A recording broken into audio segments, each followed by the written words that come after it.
प्यारे बच्चों, आज हम पढ़ने जा रहे हैं कक्षा 9 के लिए विज्ञान का पहला पाठ हमारे आसपास के पदार्थ। अब इस पाठ में आपको क्या क्या पढ़ने को मिलेगा। इसमें आपको पढ़ने को मिलेगा पदार्थ किसे कहते हैं, पदार्थ किन चीज़ों से मिलकर बना होता है, उन चीज़ों का आकार कितना छोटा होता है और उनके गुण क्या क्या होते हैं। तो इससे पहले पर ये संशय था कि हम कौन सी भाषा में या अंग्रेजी में या हिंदी में कौन सी भाषा में हम विज्ञान पढ़ने वाले हैं, पर अब आपको छूट दे दी गई है कि आप किसी भी भाषा में इसको पढ़ सकते हैं। इसलिए हम जो हैं हिंदी माध्यम से इसको पढ़ाने का प्रयास करेंगे। वैसे मैं अंग्रेजी में आपको पहले भी नोट्स इसके बारे में भेज चुका हूँ, पर फिर भी हम इस पाठ को देखने की कोशिश करते हैं। अब हम इसमें क्या देखेंगे, इस पाठ में हम देखेंगे पदार्थ क्या है। तो बच्चों, हम अपने अगल बगल बहुत सारी चीज़ों के बारे में जानते हैं। जैसे कि आपने बहुत से खाद्य पदार्थ देखे होंगे, चीनी देखी होगी, आपने अपने अगल बगल बहुत से वस्तुएं देखी होंगी। जैसे आप उदाहरण के तौर पर आपने कुर्सी देखी होगी, मेज़ देखा होगा। इसी तरह आपने अपनी कक्षा में बहुत सारी चीज़ें देखी हैं। जैसे कि आपने एक चॉक देखी है, आपने डस्टर देखा है। तो इन सब चीज़ों में क्या समानता है। इसी तरह आपने अपने जीवन में जल भी देखा है, पानी जिसे हम कहते हैं। इसी तरह आपने धुआं भी देखा है या वायु भी देखी है, धुआं भी देखा है। तो इस तरह हम क्या कह सकते हैं कि हम जो हैं अपने अगल बगल तरह तरह की चीज़ों से घिरे हुए हैं। जैसे उनमें से कुछ खाद्य पदार्थ हैं, उनमें से कुछ उपयोग की चीज़ें हैं, उनमें से कुछ हमारी पढ़ाई की चीज़ें हैं, उनमें से कुछ ऐसी चीज़ें हैं जो हमारे अगल बगल पाई जाती हैं। इन सब चीज़ों को क्या कहा जाता है। सामान्य भाषा में इनको हम चीज़ें कहते हैं। चीज़ मैंने वस्तु, लेकिन विज्ञान में इनको वस्तु की जगह क्या कहा जाता है, पदार्थ कहा जाता है। पदार्थ यानी जिसको हम सामान्य रूप में चीज़ कहते हैं या वस्तु कहते हैं, उसको विज्ञान की भाषा में पदार्थ कहा जाता है।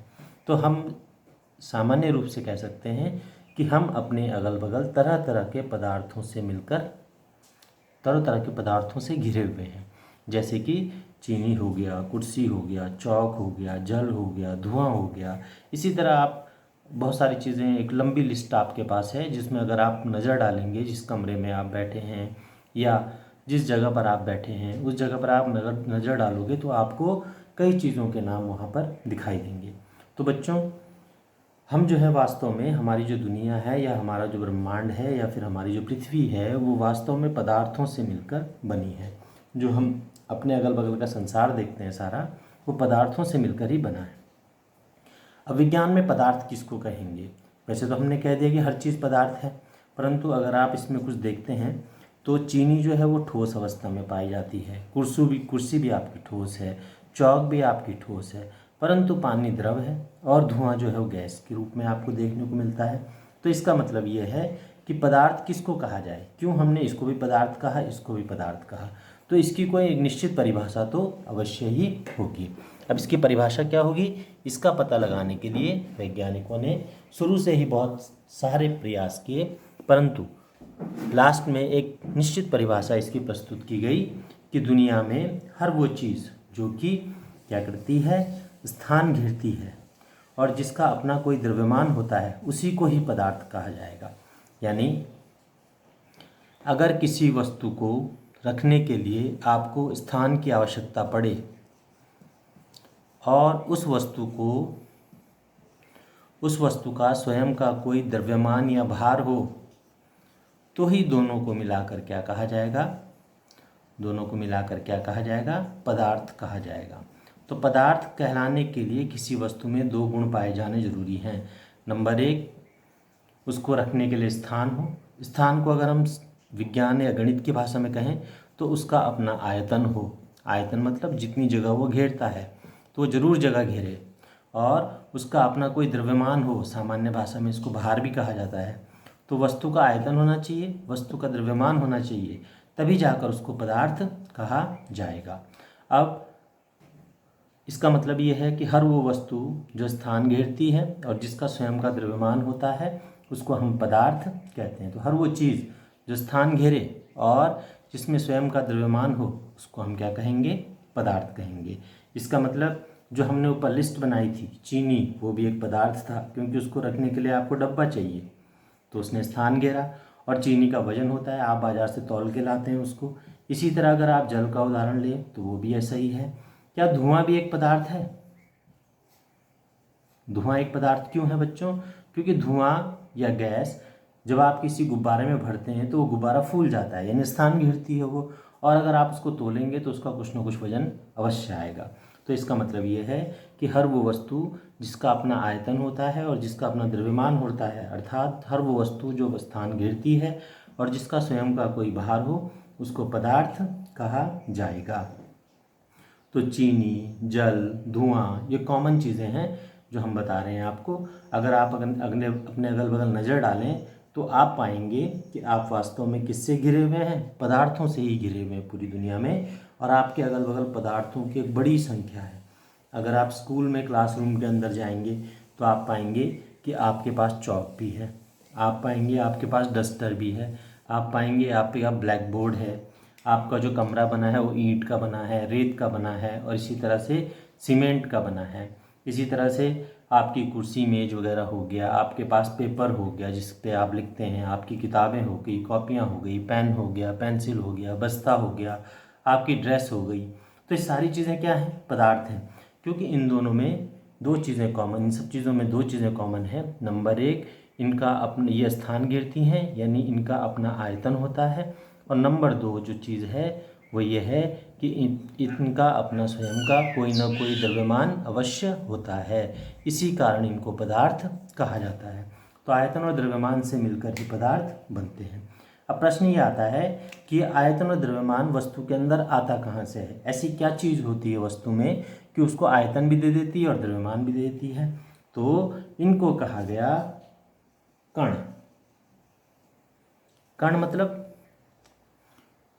आपने चौक देखी होगी, जब आप चौक को घिसते हैं, जब शुरू में चौक आप देखते हैं क्लासरूम में, आप टीचर को देखते होंगे लिखते हुए, तो जो चौक पीस स्टार्टिंग में होता है, जब वो घिसता जाता है, पूरा घिस जाता है चौक पीस आपका, तो वो किस में टर्न हो जाता है? धूल के कणों में या छोटे छोटे कणों में टर्न हो जाता है, जो आपको ज़मीन पे गिरा हुआ दिखता है, या आपका जो वाइट बोर्ड होता है उसके बॉर्डर्स पर आपको कण दिखाई देते हैं, या आप जब इस बोर्ड पर अपने हाथ चलाते हैं तो आपके हाथ में वो कण चिपक जाते हैं। तो कण क्या हो गए? कण जो है पदार्थ का सूक्ष्म रूप है, यानी पदार्थ जो है छोटे छोटे कणों से मिलकर बना होता है। जिस प्रकार एक चौक जो होती है वो छोटे छोटे कणों से मिलकर बनी होती है, इस प्रकार प्रत्येक वस्तु एक छोटे छोटे कणों से मिलकर बनी होती है। यानी यही कण होते हैं जो आपस में मिलकर वस्तु का आकार लेते हैं। जैसे आपने छोटी कक्षाओं में मिट्टी के बर्तन बनाए होंगे या मिट्टी के कोई भी चीज़ बनाई होगी, तो आपने क्या किया होगा? मिट्टी को छाना होगा, मिट्टी के छोटे छोटे कणों को लिया होगा और उन कणों से आपने उनको चिपकाया होगा आपस में, फिर गोली बनी होगी, और फिर इस गोली से आपने किसी फल का या किसी भी कटोरी का, प्लेट का, किसी भी वस्तु का आकार आपने उनको दिया होगा। तो ये जो मिट्टी के छोटे छोटे कण हैं वही मिलकर आपस में मिट्टी की गोली बना लेते हैं, और यही गोली आपस में जाकर बाद में एक नए स्वरूप में आपके सामने, नए भौतिक रूप में आपको दिखाई देती है। तो इसका मतलब ये है जो मिट्टी आपने प्रयुक्त की है वो वास्तव में किससे मिलकर बनी है? कणों से मिलकर बनी है। तो मिट्टी के कण आपस में जुड़कर, किसके साथ जुड़कर? जल के कणों के साथ जुड़कर क्या बना लेते हैं? मिट्टी का गोला, जिसे हम जो है यूज़ करते हैं बाद में किसी भी आकार में ढालने के लिए। जो कुम्हार होते हैं जो मिट्टी के बर्तन बनाते हैं वो पहले क्या लेते हैं? छनी हुई मिट्टी लेते हैं। तो छनी हुई मिट्टी मतलब मिट्टी के कण लेते हैं। तो हर पदार्थ कणों से ही मिलकर बना होता है। जो आपको उसका भौतिक स्वरूप दिखाई दे रहा है वो वास्तव में अगर हम उसको और छोटे टुकड़े करते चले जाएं तो हम लास्ट में किस पर आकर रुक जाएंगे? कणों पर आकर रुक जाएंगे। उदाहरण के तौर पर एक चौक को आप घिसते जाएं तो लास्ट में आप किस पर रुक जाएंगे? आपको पाउडर फॉर्म मिलने लगेगा। एक चौक को अगर आप घिसेंगे, छोटे छोटे टुकड़े करेंगे उसके, तो आपको लास्ट में वो पाउडर के रूप में दिखाई देने लगेगी। ये जो पाउडर जब नीचे कलेक्ट होगा, इकट्ठा होगा, तो वो चौक पाउडर कहलाएगा। तो इसी पाउडर को दोबारा आप जो है पानी के साथ मिलाकर फिर से वापस आप चौक बना सकते हैं। तो वास्तव में ये चौक जो है किससे बनी है? कणों से मिलकर बनी है। पाउडर फॉर्म कणों से मिलकर बनी है। तो यही पाउडर मिलकर चौक का यही पाउडर मिलकर चूने के पाउडर से दोबारा से चौक बनाई जा सकती है। तो इसका मतलब है कि कण जो हैं वो वस्तु को आकार प्रदान करते हैं, और क्योंकि बहुत सारे कण एक साथ इकट्ठा होते हैं तो उसमें थोड़ा सा द्रव्यमान भी आ जाता है। यानी चौक देखा होगा आपने, उसका वजन कम होता है। उदाहरण के तौर पर अगर आप एक चीनी का कण लोगे तो उसका द्रव्यमान बहुत कम होगा, परंतु जब आप बहुत सारे चीनी का कण ले लेंगे तो उनका द्रव्यमान किलो में हो जाएगा। तो कणों को आपस में जोड़कर ही कोई निश्चित द्रव्यमान बनता है, और कण ही उसको आयतन प्रदान करते हैं वस्तु को, जिस वस्तु को आप ले रहे हैं। उदाहरणतः जब आप मार्केट से आटा लेके आते हैं तो उसमें आटे के कण होते हैं। अगर आप चीनी लेकर आ रहे हैं तो चीनी के कण होंगे, नमक लेके आओगे तो नमक के कण होंगे। तो प्रत्येक वस्तु कण से मिलकर बनी है। यानी कण जो है वो सूक्ष्म आकार के होते हैं, छोटे होते हैं, और अगर आप किसी वस्तु को ब्रेक करते जाएं, तोड़ते जाएं, तो जिस छोटे आकार पर आप पहुंचते हैं उसी छोटे आकार को आप कण कहते हैं। प्रश्न ये आता है कि ये कण आकार में कितने छोटे होते हैं। अब आकार में कितने छोटे होते हैं इसका अंदाज़ा एक एक्सपेरिमेंट से कर सकते हैं। जैसे कि आप एक ग्लास लें, उस ग्लास में आप पानी भरें और फिर उस पानी में थोड़ा सा नमक डाल दें। इसको चलाएं आप, घुमाएं आप। जब आप इसको घुमाएंगे तो क्या होगा बच्चों, ये नमक जो है इसमें पूरा घुल जाएगा और आपका जो पानी है वो नमकीन हो जाएगा, यानी इसका स्वाद नमकीन हो जाएगा। अब आप क्या करें, आधा पानी फेंक दें और आधा प्रयोग करें दूसरे बर्तन में। फिर से आप दूसरे बर्तन में आधा पानी यूज़ कर रहे हैं, आधा आपने नमक पानी लिया, नमक का घोल लिया, फिर उसमें आपने आधा पानी मिला लिया। तो दोनों के मिलने के बाद अब भी आपका पानी कैसा रहेगा, नमकीन रहेगा, क्योंकि यहाँ पे तो नमकीन था, नमक का विलयन था ये। फिर यहाँ मिलाकर दोबारा से आपने जब नमक के विलयन में पानी मिला दिया तो फिर से वही पूरा नमकीन पानी आपको दिखाई देने लग गया। फिर आप इसको आधा कर दें, फिर आप यही प्रक्रिया बार बार दोहराते रहेंगे तो आपको बार बार यहाँ पर नमक का पानी मिलता रहेगा। इसका मतलब ये है कि जो कण हमने नमक के यहाँ घोले थे वो इस विलयन में इतनी आसानी से छुप गए हैं, पानी के अंदर इतनी आसानी से छुप गए हैं कि उनको अलग करना मुश्किल है। और जब हम दूसरे उसमें जब हम इसका आधा हिस्सा नीचे लेते हैं तो इसमें वो फिर से घूम जाते हैं, फिर से इसके साथ पूरे पानी के साथ। इसी प्रकार से जब हम तीसरा बर्तन लेंगे तो तीसरे बर्तन में भी हमें ये ऐसे ही दिखाई देने लगेगा। तो इस तरह ये प्रक्रिया चलती रहेगी। और नमक का पानी जो है, हालांकि नमक का जो कणों की संख्या वो कम होने के कारण उसका स्वाद कम नमकीन होता जाएगा। ये वाला सर्वाधिक नमकीन होगा, ये वाला थोड़ा कम नमकीन होगा और ये वाला और कम नमकीन होगा। आकार तो कम होता जाएगा, मतलब जो स्वाद है वो घटता जाएगा, लेकिन हम पाएंगे कि कण जो है इस विलयन में भी थे, इस वाले में भी थे, इस वाले में भी थे। तो सभी विलयनों में कणों की संख्या है। इसका मतलब ये जो नमक के कण हैं इतने छोटे हैं कि इनको आप अलग कर नहीं सकते। यानी हमारी जो सोच है उससे भी कहीं छोटे होते हैं कण, जितना हम सोच सकते हैं उससे भी कई छोटे होते हैं। तो कोई अगर आपको पूछे कि कण कितने छोटे होते हैं तो कण हमारी कल्पना से भी छोटे होते हैं, यानी हमारी कल्पना के परे हैं। तो हमारी कल्पना से भी छोटे होते हैं। इतना छोटा कण हमने आज तक कोई देखा नहीं, कल्पना से भी छोटे होते हैं। इतने छोटे होंगे कि आप उनके बारे में सोच भी नहीं सकते, या आपने वो आकार आज तक कभी देखा भी नहीं होगा। अब प्रश्न ये आता है कि कणों को पहचाने कैसे, या किसी वस्तु के अंदर जब कण होते हैं तो क्या उनकी कोई विशेषता होती है। तो इन्हीं को ही हम कहते हैं अभिलाक्षणिक गुण, यानी कणों के अपने एक निश्चित गुण होते हैं। जैसे कि उदाहरण के तौर पर हम देखें, पहला गुण है रिक्त स्थान।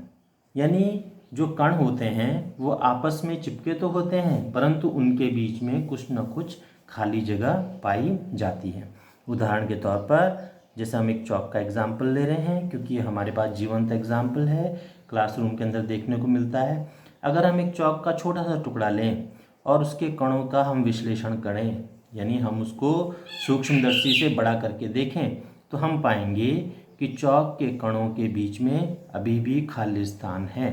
यानी उनके कण, चौक के कण एक दूसरे से चिपके तो हैं पर उनके बीच में बहुत सारा खाली स्थान देखने को मिलेगा, इस तरह से जैसे आपको इस चित्र में दिखाई दे रहा है। तो चौक या किसी भी वस्तु के कण आपस में चिपके तो होते हैं, परंतु उनके बीच में खाली स्थान भी बहुत होता है। तो रिक्त स्थानों की वजह से कणों के बीच में बहुत से गैप्स होते हैं, एम्प्टी स्पेस होता है, खाली जगह होती है, जिसकी वजह से कण एक दूसरे से निश्चित दूरी पर बने रहते हैं। तो किसी भी वस्तु के अगर आप ले लें, कण ले लें, तो उनके बीच में हमेशा आपको खाली स्थान दिखाई देगा। एक उदाहरण के तौर पर मैं आपको बोलूं कि नमक पानी में घुल जाता है। क्यों घुलता है भाई? क्योंकि नमक के कण बहुत छोटे हैं पानी के कणों से, और वो कौन सी जगह पर चले जाते हैं? उन जगह पर चले जाते हैं नमक के कण जहाँ पानी के कणों के बीच में जगह होती है। माना उदाहरण के तौर पर हम देखें, हम एक बर्तन में पानी लेते हैं और इस बर्तन से हम जो है, इस बर्तन में हम क्या करते हैं? नमक घोल देते हैं जिसमें पहले से पानी है। जब हम इसमें नमक घोलेंगे, नमक जब हम इसमें डालेंगे, तो ये नमक के कण इस तरह फैल जाएंगे पानी के अंदर कि सब जगह नमकीन दिखाई देगा आपको। क्यों दिखाई दिया आपको नमकीन? क्योंकि नमक के जो कण हैं वो इतने छोटे हैं कि वो पानी के कणों के बीच में आसानी से स्थान प्राप्त कर लेते हैं। इसका मतलब जो पानी के कण आपको दिखाई दे रहे हैं, जो जल के कण आपको नज़दीक नज़दीक दिखाई दे रहे हैं भौतिक रूप में, वास्तव में उनके बीच में बहुत सारी दूरियां होती हैं। अगर पानी के कण इतने बड़े हैं तो नमक के कण और छोटे छोटे हैं। तो नमक के कण इतने छोटे होते हैं कि वो पानी के कणों के बीच में अपनी जगह बना लेते हैं। तो रिक्त स्थान हर तरह के कणों के बीच में पाया जाता है। दूसरी बात हो गई गतिशीलता। गतिशीलता मतलब चलते रहना। कण कभी भी स्थिर नहीं रहते। यानी अगर हम फॉर एग्जाम्पल, अभी हम जल का एग्जाम्पल ले लें, जल के एग्जाम्पल को अगर हम देखें, जल के कणों को अगर हम देखें, तो वैसे बाहर से देखने पर शांत नजर आएंगे आपको, सामूहिक रूप से शांत नजर आएंगे, परंतु जब हम इनको सूक्ष्मदर्शी से देखेंगे तो ये कण जो हैं इतने छोटे, इतने आसानी से गति कर रहे होते हैं, कोई किसी दिशा में, कोई किसी दिशा में, कोई किसी दिशा में, तो इनकी दिशा अनिश्चित होती है। तो कण जो है वो किसी भी दिशा में गति कर सकते हैं। तो कण जो है हमेशा गतिशील होते हैं, कभी भी वो अपने माध्यम के अंदर, जिसके अंदर वो होंगे या जिस वस्तु के अंदर होंगे, उसके अंदर हमेशा स्थिर नहीं बने रह सकते, तो वो हमेशा गति करते रहते हैं। इसके अलावा अगर हम चौक का एग्जाम्पल ले लें, तो चौक में क्या होता होगा? चौक तो एक निश्चित आकार होती है, तो उसमें कण गति तो करते हैं, परंतु इतनी गति नहीं कर सकते कि वो चौक छोड़ के बाहर चले जाएं।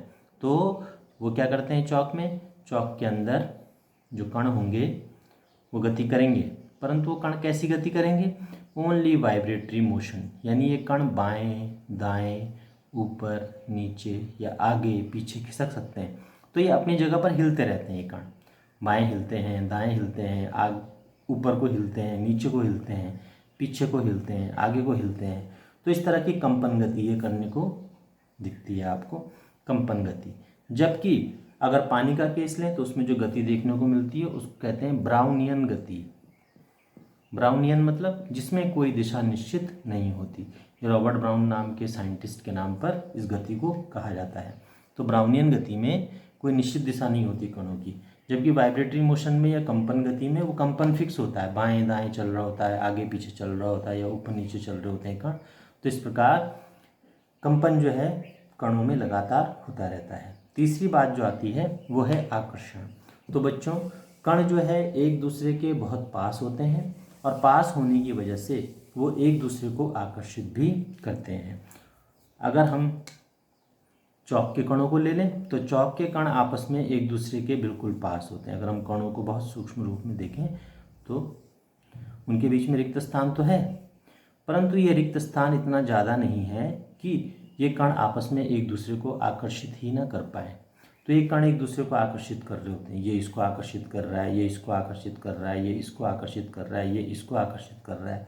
अगर इनके पीछे भी कोई होगा तो उनको भी आकर्षित कर रहे हैं, इनके आगे भी कोई होगा तो उनको भी आकर्षित कर रहे हैं, इनके ऊपर भी कोई होगा तो उनको भी आकर्षित कर रहे हैं, और इनके नीचे भी कोई होगा तो उनको भी आकर्षित कर रहे हैं। तो कण जो है चारों दिशाओं में अपने अगल बगल के कणों को आकर्षित करते रहते हैं। इसी की वजह से वो एक निश्चित आकार में बने रहते हैं। अब चौक हमेशा ठोस क्यों बनी रहती है? इसीलिए तो कण आपस में एक दूसरे को आकर्षित करके रखते हैं, टाइट बांध कर रखते हैं एक दूसरे से। इस वजह से उनके साथ क्या होता है? एक निश्चित आकार चौक का हमेशा बना रहता है। तो बच्चों, आज जो हमने पढ़ा उसमें हमने पढ़ा कि हमारे आसपास पदार्थ हैं, पदार्थों को कैसे पहचाना जाए। अगर कोई भी वस्तु का निश्चित आयतन हो और उसका द्रव्यमान निश्चित हो तो हम उसको पदार्थ कहेंगे। फिर हमने कहा कण। कण क्या हुए? हमने कहा कोई भी वस्तु जो होती है सूक्ष्म आकृतियों से मिलकर बनी होती है, इन्हीं को ही कण कहा जाता है। कण कहते हैं किसी वस्तु के निर्माण में प्रयुक्त होने वाली सूक्ष्म आकृतियाँ। तो जो सूक्ष्म आकृतियाँ किसी वस्तु के अंदर हैं, उदाहरणतया चौक के अंदर चौक के छोटे छोटे कण हैं, छोटे छोटे जो है वो गोलों से मिलके बनी होती है, वो गोल जैसी आकृति से मिलके बनी होती हैं, उनको कण कहा जाता है। अब कण कितने बड़े होते हैं? इसके लिए हमने कहा कण इतने छोटे होते हैं कि वो हमारे कल्पना के बाहर हैं। इतना छोटा कण हमने आज तक कभी देखा नहीं, इतनी छोटी कोई वस्तु देखी नहीं होती, इतने छोटे होते हैं। अब हमने कहा कि क्या कणों के अपने भी कोई गुण होते हैं? तो हमने उनको 3 गुण बताए। नंबर 1, कण हमेशा रिक्त स्थान रखते हैं, वो एक दूसरे के बीच में कुछ ना कुछ खाली जगह अवश्य रखेंगे। नंबर 2, हमने कहा कण हमेशा गतिशील होते हैं, तो कण या तो बाएं दाएं घूमते रहते हैं, आगे पीछे घूमते रहते हैं, या ऊपर नीचे गति करते रहते हैं। नंबर नेक्स्ट, आकर्षण। उनके बीच में दूरी होने के बावजूद भी एक आकर्षण बना रहता है। तो इस प्रकार आज हमने पदार्थ के आंतरिक संरचना के बारे में पढ़ा, कणों के बारे में पढ़ा और कणों की प्रकृति के बारे में यानी उनके लक्षणों के बारे में पढ़ा। इसके आगे का नॉलेज आपको नेक्स्ट मीटिंग में या नेक्स्ट आपकी जो वीडियो बनेगा उसमें दिखाई देगा। Thank you.